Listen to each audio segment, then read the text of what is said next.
Hello everyone, welcome back to my YouTube channel study with Saryu.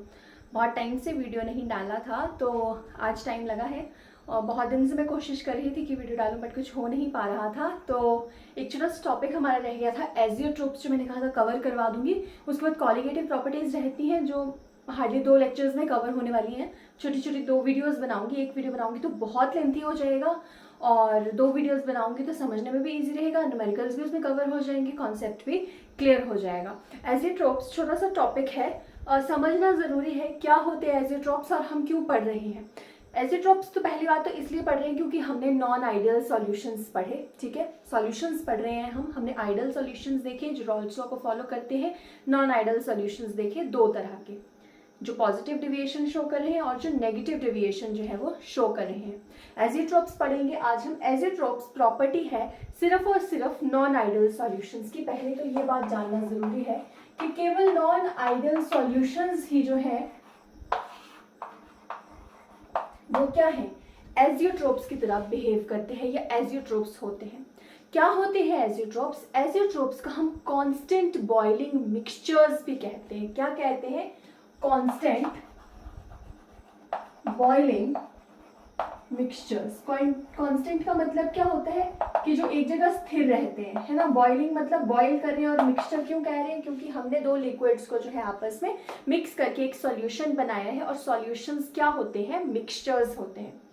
देखो कि मान लो कि हमें, है ना, सॉलिड से सॉलिड को सेपरेट करना है तो हमारे पास कितनी टेक्निक्स होती हैं। हैंड पिकिंग होती है, या फिर हम जो मैग्नेटिक है वो मैग्नेटिक से निकल आते हैं। अगर सॉलिड है लिक्विड में डिसॉल्व तो फ्लोटेशन होती है।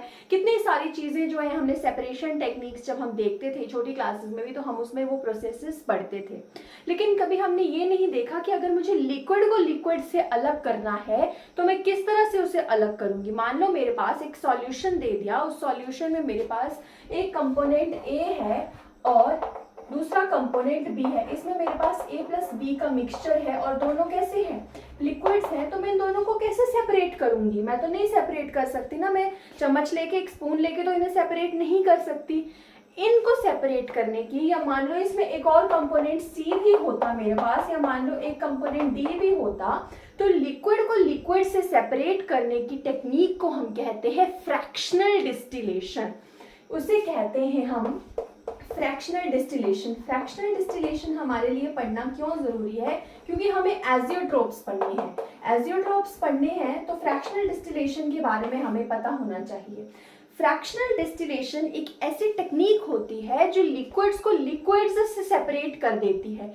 कैसे सेपरेट करती है? कि देखो, लिक्विड है, हर लिक्विड का अपना एक बॉइलिंग पॉइंट होता है ना। अपना एक बॉइलिंग पॉइंट होता है हर लिक्विड का, कि वाटर जो है वो 100 डिग्री सेल्सियस पे बॉईल करता है, इथेनॉल अपने टेम्परेचर पे बॉईल करता है, एसीटोन अपने टेम्परेचर पे जो है बॉइलिंग शुरू करता है। तो हर कोई अपने टेम्परेचर पे बॉईल कर रहा है। फ्रैक्शनल डिस्टिलेशन क्या होता है कि ये एक डिस्टिलेशन का ही पार्ट है। डिस्टिलेशन तो हमें पता है हम क्या करते हैं, हम हीट करना शुरू करते हैं लिक्विड को। लिक्विड से क्या है? इवेपोरेशन होती है। इवेपोरेशन को हमने कंडेंसर से जोड़ा होता है और वहां पे वो लिक्विड जो है वो कंडेंस हो जाता है और हम उसे कलेक्ट कर लेते हैं। डिस्टिलेशन, जब हम लैब में डिस्टिल्ड वाटर, अगर आप कभी अपनी लैब्स में जाएंगे तो वहां पे एक डिस्टिल्ड वाटर के लिए एक पूरा सेटअप लगा होता है। क्यों? क्योंकि लैब में हम टैप वाटर तो नहीं यूज करते, हम कैसा वाटर यूज करते हैं? जो बिल्कुल प्योर हो, है ना, उसमें कोई भी इम्प्योरिटी मिक्स ना हो। तो उसके लिए हम डिस्टिलेशन यूज करते हैं। डिस्टिलेशन में हम क्या करते हैं कि मैंने पानी लिया, ठीक है, पानी को मैं बॉईल करना शुरू कर दूंगी। पानी कितने टेम्परेचर पे बॉईल हो जाएगा? 100 डिग्री सेल्सियस या 373 केल्विन पे बॉईल करना शुरू कर देगा। जैसे जैसे वो बॉईल होगा तो क्या होगा? बॉइलिंग होगी तो क्या है? वेपर्स बनेंगे। उसके वेपर्स बनेंगे तो वो एस्केप हो जाएंगे सरफेस से। सरफेस से एस्केप होने के बाद क्या होता है? देखो इस तरह से होता है। यहाँ पे बनाते हैं, डिस्टिलेशन देख रहे हैं पहले हम। डिस्टिलेशन में क्या होता है कि मान लो मैंने ऐसे करके एक राउंड बॉटम फ्लास्क ले लिया, इसमें मेरे पास क्या है? टैप वाटर है, और मुझे कैसा वाटर चाहिए? डिस्टिल्ड वाटर चाहिए।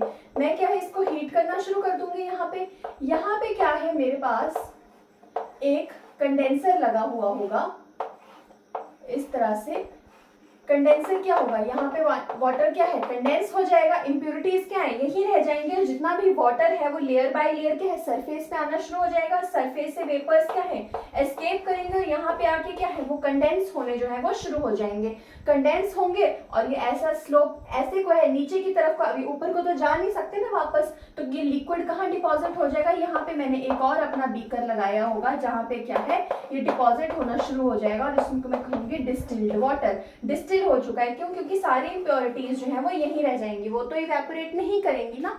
इसी तरह के कुछ फिनोमिना पे काम करता है फ्रैक्शनल डिस्टिलेशन। फ्रैक्शनल डिस्टिलेशन में क्या होता है, एक या एक से ज्यादा, एक नहीं दो या दो से ज्यादा लिक्विड्स होते हैं, उन्हें हम सेपरेट करते हैं depending on their boiling point, क्योंकि हर लिक्विड का अपना बॉइलिंग पॉइंट है। मान लो ए का बॉइलिंग पॉइंट है 8 डिग्री सेल्सियस, बी का बॉइलिंग पॉइंट है स्मॉल b डिग्री सेल्सियस, सी का बॉइलिंग पॉइंट है c डिग्री सेल्सियस। अब मान लो मैंने यहाँ से हीट करना शुरू किया तो क्या होगा, मान लो पहले ए टेम्परेचर मेरे पास रेज मिल गया मुझे, ठीक है, I have gain the temperature A, तो ए के वेपर्स बनेंगे, सिर्फ बी तो बॉईल करना शुरू ही नहीं ना हुआ, अभी सी भी बॉईल करना शुरू नहीं हुआ, इनके बॉइलिंग पॉइंट अभी अटेन नहीं हुए हैं। I have attain the boiling point of A, so A के वेपर्स बनेंगे और वो क्या है, कलेक्ट हो जाएंगे, सारा ए मेरे पास कलेक्ट हो गया फ्रैक्शंस में। दूसरे फ्रैक्शन में क्या होगा, बी का बॉइलिंग पॉइंट मेरे पास अटेन होगा बी, और लास्ट में क्या है सी जो है मैं डिफरेंट डिफरेंट कंटेनर में क्या है उसको कलेक्ट कर सकती हूँ। इसी टेक्निक पे बेस्ड होगा कि पहले इवेपोरेशन होगी which will be followed by condensation. अब हमने ये सारी कथा इसलिए पढ़ी क्योंकि एजियोट्रॉप्स जो है वो यहाँ पे गड़बड़ कर देते हैं।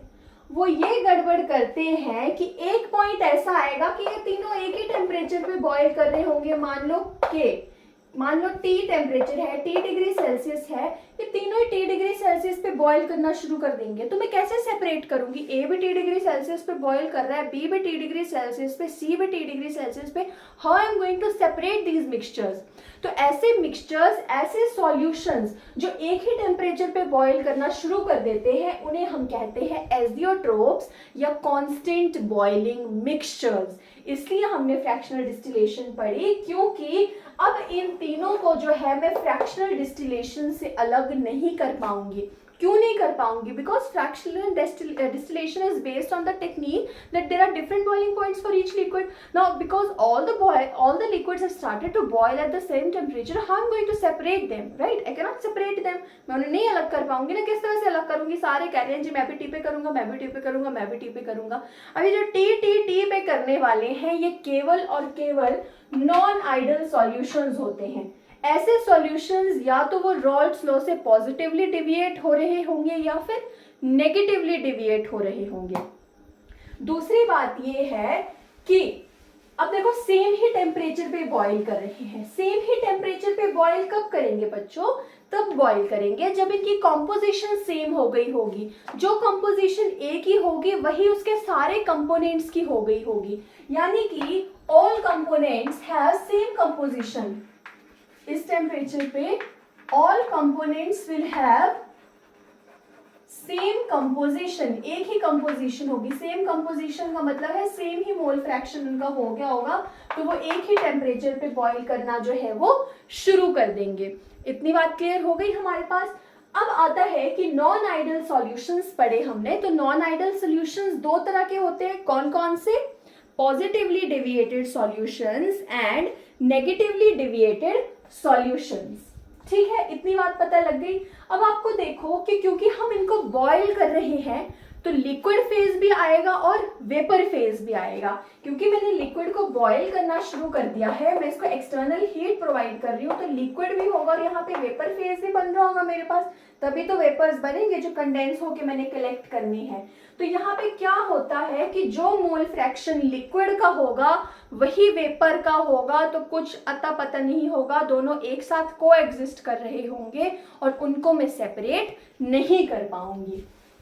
ऑलराइट, यानी कि इसको हम आसान शब्दों में ये भी कह सकते हैं कि सारे ही कंपोनेंट्स की सेम कॉम्पोजिशन जो है वो हो गई होगी। थर्ड आता है कि एजियोट्रोप्स दो तरह के होते हैं। कांस्टेंट बॉइलिंग मिक्सचर्स हैं, एक ही टेम्परेचर पे बॉईल कर रहे हैं, तो ये दो तरह के होंगे। दो तरह के क्यों होंगे, क्योंकि नॉन आइडल सॉल्यूशंस दो तरह के होते हैं, एक जो रॉल्ड्स लॉ से पॉजिटिवली डेविएटेड होते हैं और एक जो रॉल्ड्स लॉ से नेगेटिवली डेविएटेड होते हैं।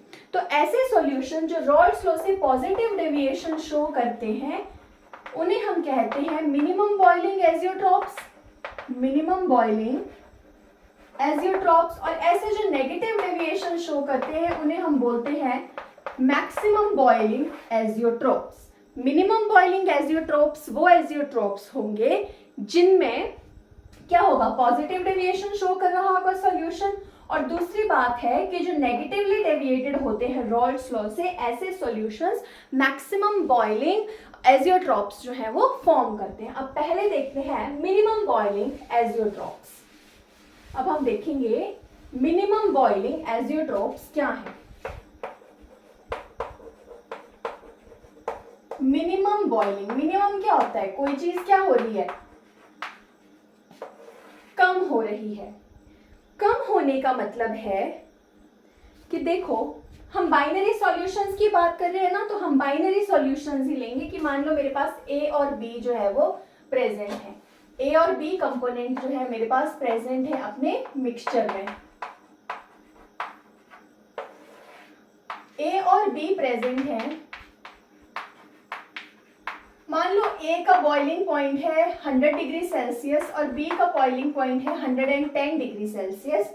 तो मिनिमम बॉइलिंग एजियोट्रोप ऐसे एजियोट्रोप होगा जो इन दोनों के टेम्परेचर से पहले ही इकट्ठा बॉइल करना शुरू कर देगा। It will start boiling at suppose 90 degree Celsius, 90 degree Celsius पे ही ये बॉइल करना शुरू कर देगा। तो मैं इन्हें सेपरेट ही नहीं कर पाऊंगी, दोनों ही एक टेम्परेचर पे क्या है बॉइल करना शुरू कर देंगे। उसे हम कहते हैं मिनिमम बॉइलिंग एजियोट्रोप। और ये कौन से सॉल्यूशन शो करते हैं, जो रॉल्स लॉ से पॉजिटिव डेविएशन शो करते हैं।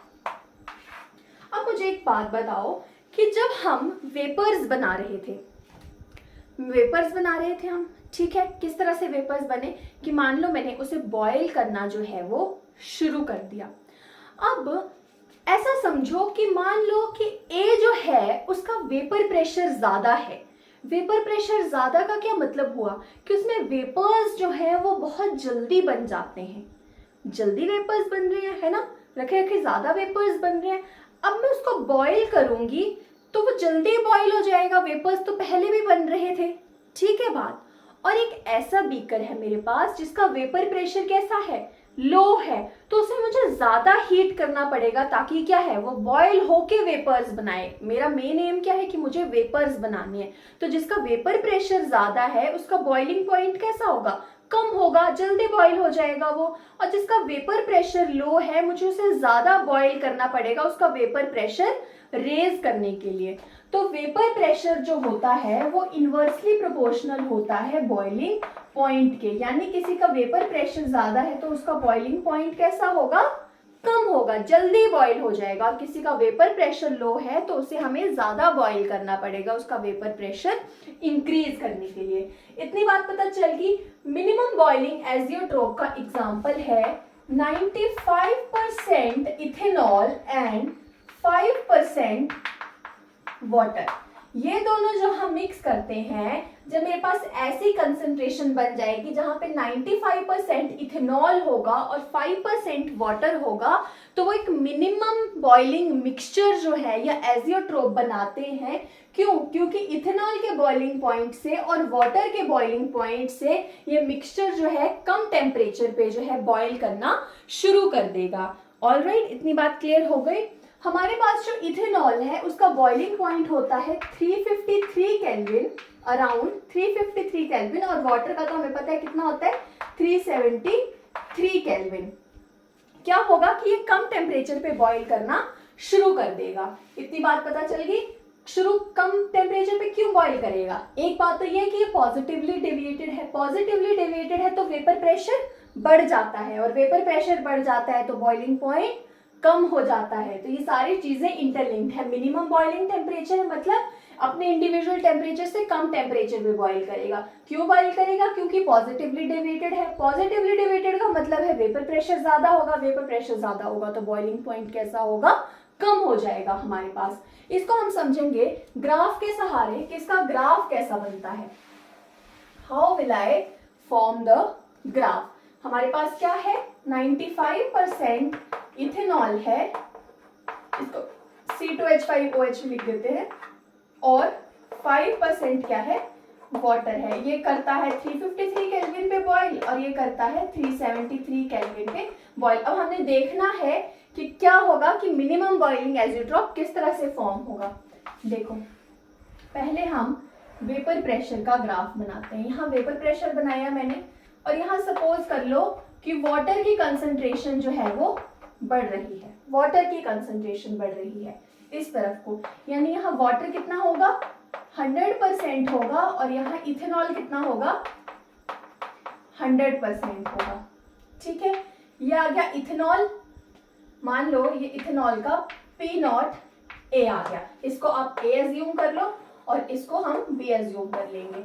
ये आ गया P0 A और वाटर का आ गया P0 B। अब देखो कि जैसे जैसे इथेनॉल जो है कम होता जाएगा तो क्या होगा वेपर प्रेशर को, वेपर प्रेशर जो है वो कम होता जाएगा। ठीक है, इस तरह से आ जाएगा, ये इस तरह से ग्राफ बनेगा इसका। यहाँ पे क्या होगा, मान लो 95% इथेनॉल है और यहाँ पे 5% क्या होगा मेरे पास, वाटर होगा।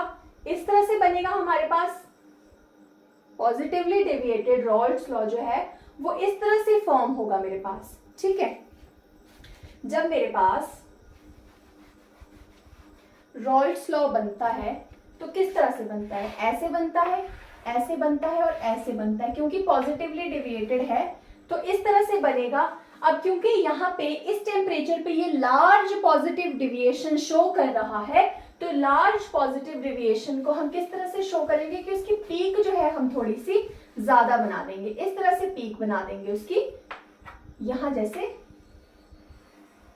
ऐसे। ठीक है, इतनी बात पता चल गई। और क्योंकि यहाँ पे दो फेज एग्जिस्ट कर रहे हैं, लिक्विड फेज भी है और वेपर फेज भी है, लिक्विड फेज भी है और वेपर फेज भी है। जब हमारे पास वेपर प्रेशर कम होता है तो क्या लिक्विड फॉर्म होती है और जब वेपर प्रेशर बढ़ जाता है तो क्या वेपर्स फॉर्म होने जो है वो शुरू हो जाते हैं। तो ये आ गया, इस तरह से हम इसको बनाते हैं।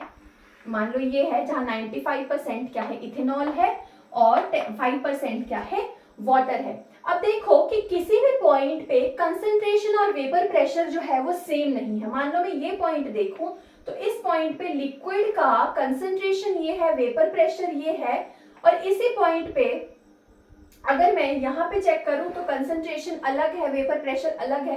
पर ये एक ऐसा पॉइंट है जहां पे सेम ही कंसंट्रेशन है और सेम ही वेपर प्रेशर है। तो यहाँ पे क्या आ गई, सेम कंपोजिशन आ गई कंपोनेंट्स की। इतनी बात पता लग गई। अभी बॉइलिंग पॉइंट की बात हमने नहीं की है, हमने अभी बात की कि वेपर प्रेशर क्या है, इनवर्सली प्रोपोर्शनल है बॉइलिंग पॉइंट के। ठीक है, वेपर प्रेशर क्या है, इनवर्सली प्रोपोर्शनल है किसके, बॉइलिंग पॉइंट के। तो यहीं पे हम बॉइलिंग पॉइंट का भी ग्राफ बना देंगे कि यहाँ पे हम ले लेंगे बॉइलिंग पॉइंट और यहाँ पे हम ले लेंगे कंसंट्रेशन वाटर की जो है वो बढ़ रही है। अब देखो कि इसका वेपर प्रेशर ज्यादा है ए का तो इसका बॉइलिंग पॉइंट कैसा होगा, कम होगा। मान लो ये T0 A है इसका प्योर कंपोनेंट का, और इसका वेपर प्रेशर कैसा है, ज्यादा है, तो इसका मेरे पास इसका वेपर प्रेशर कम है तो इसका बॉइलिंग पॉइंट कैसा होगा, ज्यादा होगा, T0 B यहां जैसे आएगा। तो कैसा होगा कि बॉइलिंग पॉइंट क्या है, बढ़ रहा है। जैसे जैसे मैं वाटर ऐड कर रही हूँ बॉइलिंग पॉइंट बढ़ रहा है ना, क्योंकि इसका वेपर प्रेशर कम है तो इसका बॉइलिंग पॉइंट ज्यादा होगा। तो बढ़ेगा तो कैसे बढ़ेगा, इस तरह से बढ़ेगा और ये आ जाएगा ग्राफ। तो मान लो कि वाटर 373 केल्विन पे बॉईल कर रहा था और ये 353 केल्विन पे बॉईल कर रहा था। तो ये दोनों कितने पे बॉईल कर रहे हैं, आप ये बॉईल करते हैं 351 केल्विन पे। कम आ गया ना बॉइलिंग पॉइंट दोनों से, ये 353 पे था, ये 373 पे था, ये 351 पे था। हम ये दो लीव्स क्यों बना रहे हैं, क्योंकि यहाँ पे लिक्विड है और यहाँ पे वेपर है, यहाँ पे लिक्विड है और यहाँ पे वेपर है, और ये दोनों कौन से हैं, लिक्विड प्लस वेपर है। यहाँ लिक्विड भी है और वेपर भी है जहाँ वो इक्विलिब्रियम में एग्जिस्ट कर रहे हैं। और इस इक्विलिब्रियम पे जो मोल फ्रैक्शन लिक्विड का है वही मोल फ्रैक्शन वेपर का है। यहाँ पे जो मोल फ्रैक्शन लिक्विड का है वही वेपर का है, तो वो एक ही बॉइलिंग पॉइंट जो है वो शो करेंगे। ठीक है, ये देखो यहाँ पे क्या है, लिक्विड है, वेपर प्रेशर क्या है, नीचे कम वैल्यू है ना, तो लिक्विड है। जैसे जैसे वेपर प्रेशर बढ़ता जाएगा तो वेपर्स बनते जाएंगे, वेपर फेज आ गया। यहाँ पे लिक्विड और वेपर मैंने कहा था कि दोनों कैसे होते हैं, इक्विलिब्रियम में होते हैं एक साथ, यानी कि लिक्विड का मोल फ्रैक्शन अलग होता है, वेपर का मोल फ्रैक्शन अलग होता है। लेकिन एक ऐसा पॉइंट आ रहा है जहां पे लिक्विड का जो मोल फ्रैक्शन है, जो मोल फ्रैक्शन लिक्विड का है वही मोल फ्रैक्शन किसका है, वेपर फेज का है। सेम कंपोजिशन आ रही है कंपोनेंट्स की, तो वो एक ही टेम्परेचर पे बॉईल करना शुरू हो जा रहा है। ये है मिनिमम बॉइलिंग एजियोट्रोप्स। अब हम देखते हैं maximum boiling azeotropes. Maximum boiling क्या होंगे कि जो उनके इंडिविजुअल टेम्परेचर्स होंगे उस टेम्परेचर से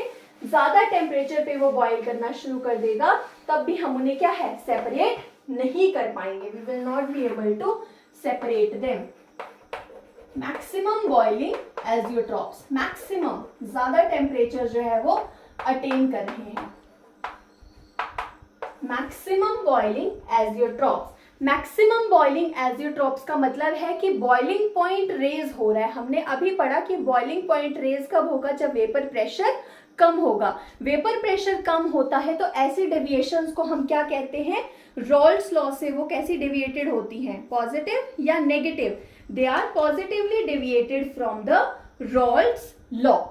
इसका एग्जांपल है 20% HCl, मास परसेंट है ये, 20% HCl एंड कितना बच गया 80% वाटर। ऐसी कंसेंट्रेशन जब होगी, 100 है ना पूरा, ठीक है, तो यहाँ पे 20% जब HCl होगा, 80% वाटर होगा, तो वो मैक्सिमम बॉइलिंग एजियोट्रोप जो है वो शो करते हैं। यहाँ लिख देते हैं 20% HCl है और 80% कैसा है, वाटर है। अब यहाँ देखते हैं ज्यादा वॉलेटाइल कौन है, HCl है, तो उसका वेपर प्रेशर ज्यादा होगा। इसको कर दो A और इसको मान लो B। ये कम है तो P नॉट B। अब कैसा बनना चाहिए था ग्राफ, नेगेटिवली डेविएटेड है तो आइडियली तो ऐसा बनना चाहिए था, लेकिन ऐसा बनता है। ये सॉल्यूशंस जो है वो लार्ज पॉजिटिवली डेविएटेड होते हैं या लार्ज नेगेटिवली डेविएटेड होते हैं। तो हमने अभी बात की कि जब लार्ज डेविएशन होगी तो हम उसकी पीक जो है वो और लंबी बना देंगे। तो देखो यहाँ पे आ गया P नॉट A और यहाँ पे आ गया P नॉट B, ये आ गया वेपर प्रेशर, और इस साइड को मान लो वाटर जो है वो बढ़ रहा है, वाटर जो है इस तरफ को बढ़ रहा है, तो नेगेटिवली डेविएटेड है तो इस तरह से बनेगी। यहाँ पे सपोज कर लो, यहाँ पे 80% क्या है, वाटर होगा और 20% क्या है, HCl होगा। यहाँ HCl कितना है, 100% है, और यहाँ वाटर कितना है, 100% है, तभी तो हम प्योर का वेपर प्रेशर ले रहे हैं। और क्योंकि दो फेज है लिक्विड और वेपर, तो ये आगे यहाँ पे लिक्विड का जो मोल फ्रैक्शन है या लिक्विड की जो कंसेंट्रेशन है वही जो है कैसी है, वेपर की है। ये लिक्विड है, ये वेपर है, ये लिक्विड प्लस वेपर है, ये भी लिक्विड प्लस वेपर है। एक ऐसा पॉइंट आ रहा है जहां लिक्विड और वेपर का सेम मोल फ्रैक्शन है, तो क्या है, सेम कंपोजिशन है कंपोनेंट्स की। अब हमें पता है कि वेपर प्रेशर इनवर्सली प्रोपोर्शनल होता है बॉइलिंग पॉइंट के, तो हम बॉइलिंग पॉइंट का भी बना सकते हैं इस तरह से। इसका वेपर प्रेशर ज्यादा है तो बॉइलिंग पॉइंट कैसा होगा, बहुत कम होगा। इसका वेपर प्रेशर कम है तो इसका बॉइलिंग पॉइंट कैसा होगा, ज्यादा होगा। इस तरफ को वाटर जो है वो बढ़ रहा है, जैसे जैसे वाटर ऐड हो रहा है वैसे वैसे क्या है, बॉइलिंग पॉइंट क्या है, बढ़ता जाएगा ऐसे, और ज्यादा इसको हम ऐसे, और क्योंकि दो फेज हैं तो इस तरह से ये आ गया। ये TA का बॉइलिंग पॉइंट था, ये TB का बॉइलिंग पॉइंट है, और T जो फाइनल आया मेरे पास वो कैसा है, इन दोनों टेम्परेचर से ज्यादा टेम्परेचर पे बॉईल करना जो है वो शुरू कर देगा। ऑलराइट, इतनी बात क्लियर होगी। जो HCl है वो 188 केल्विन पे बॉईल करता है, वाटर जो है वो 373 केल्विन पे बॉईल करता है। ये पूरा टेम्परेचर देखो 373 से भी ज्यादा टेम्परेचर पे बॉईल कर रहा है, अराउंड 383 केल्विन पे ये इकट्ठे ही बॉईल करने शुरू कर देंगे, तो इनको सेपरेट करना जो है वो मुश्किल हो जाएगा। ये होते हैं हमारे एजियोट्रोप्स। एजियोट्रोप्स को अगर सेपरेट करना हो तो इसमें हमें और कंपोनेंट जो है वो ऐड करना पड़ता है जो इनके बॉइलिंग पॉइंट्स को डिस्टर्ब कर दे, अलग कर दे और ये दोबारा से अलग अलग टेम्परेचर पे बॉईल करना जो है वो शुरू कर दे। ये थे एजियोट्रोप्स। मिनिमम बॉइलिंग एजियोट्रोप्स कैसे सोल्यूशन शो करते थे? जो पॉजिटिवली डेविएटेड थे रॉल्ड्स लॉ से। और मैक्सिमम बॉइलिंग एजियोट्रोप्स कैसे हैं? नेगेटिवली डेविएटेड है। कैसे हैं? नेगेटिवली डेविएटेड है रॉल्ड्स लॉ से। और एक दूसरी बात याद रखनी है, जब आप वो वाला पॉइंट याद रख लोगे ना कि वेपर प्रेशर बॉइलिंग पॉइंट के इनवर्सली प्रोपोर्शनल है, तो इजीली आपके ग्राफ जो है बन जाएंगे। बुक में आपको नहीं पता लग रहा होगा इस तरह के ग्राफ बने हुए हैं क्यों, दो लुईव सब बना रहे हैं। क्यों बना रहे हैं? क्योंकि इस पॉइंट पे लिक्विड का जो मोल फ्रैक्शन है वही वेपर का मोल फ्रैक्शन बन जाएगा, यानी जो कंपोजिशन लिक्विड फेज की है वही वेपर फेज की हो जाएगी। तो वो एक ही वेपर प्रेशर शो करेंगे और एक ही टेम्परेचर पे जो है वो बॉईल करना शुरू कर देंगे। एक ही वेपर प्रेशर दिखा रहे हैं ना यहाँ पे अक्रॉस द लाइन, ठीक है। तो एक ही कंपोजिशन जब होगी ए और बी की और एक ही पॉइंट पे एक ही टेम्परेचर पे वो बॉईल करना शुरू कर देंगे तो उन्हें हम कहते हैं एजियोट्रॉप्स या कांस्टेंट बॉइलिंग, एक ही टेम्परेचर पे बॉइलिंग मिक्सचर्स। बॉइलिंग पॉइंट क्या होता है ये हमने डिस्कस नहीं किया। बॉइलिंग पॉइंट वो टेम्परेचर होता है, it is that temperature in which what the atmospheric the pressure of the vessel or the mixture it matches the external or the atmospheric pressure। जब वो प्रेशर इक्वल हो जाते हैं तो लिक्विड बॉईल करना शुरू कर देता है, या हम ये कह सकते हैं कि जिसमें लिक्विड जो है वो वेपर फेज में चेंज होता है, वो जो फेज ट्रांजिशन होती है उसे हम बॉइलिंग पॉइंट कहते हैं। कॉलिगेटिव प्रॉपर्टीज रहती हैं, बहुत ही ईजी हैं। एक तो हमने पढ़ लिया relative lowering of vapour pressure, जिसमें हमने क्या है सॉल्यूट ऐड कर दिया था, और वो कैसा सॉल्यूट था जो इमिसिबल था या फिर उसमें जो है सॉल्यूट सॉल्यूबल नहीं था, इनसॉल्यूबल था, वो वाला, उससे relative lowering in vapour pressure आ रहा था। एक था elevation in boiling point, elevate हो जाता है बॉइलिंग पॉइंट। वो भी बहुत इजी है कि जब मैं सॉल्यूट ऐड कर दूंगी तो वेपर प्रेशर लोअर हो रहा है, तो ऑब्वियस सी बात है जब वेपर प्रेशर में लोअरिंग आएगी तो बॉइलिंग पॉइंट में कैसा है इंक्रीज आएगा। और एक है हमारा डिप्रेशन इन फ्रीजिंग पॉइंट, कि जब हम उसमें कैसा भी सॉल्यूट जो है volatile non volatile solute add करते हैं तो उसका फ्रीजिंग पॉइंट जो है वो डिक्रीज हो जाता है, कम हो जाता है। एक है ऑस्मोसिस, और इसके साथ हमारे सॉल्यूशंस जो हैं वो होपफुली खत्म हो जाएंगे और फिर हम जंप करेंगे केमिकल काइनेटिक्स पे। आई होप आपको मेरा वीडियो पसंद आया होगा। अगर वीडियो पसंद आया तो चैनल को सब्सक्राइब करें, वीडियो को लाइक करें, कमेंट करें और शेयर करें। Thank you.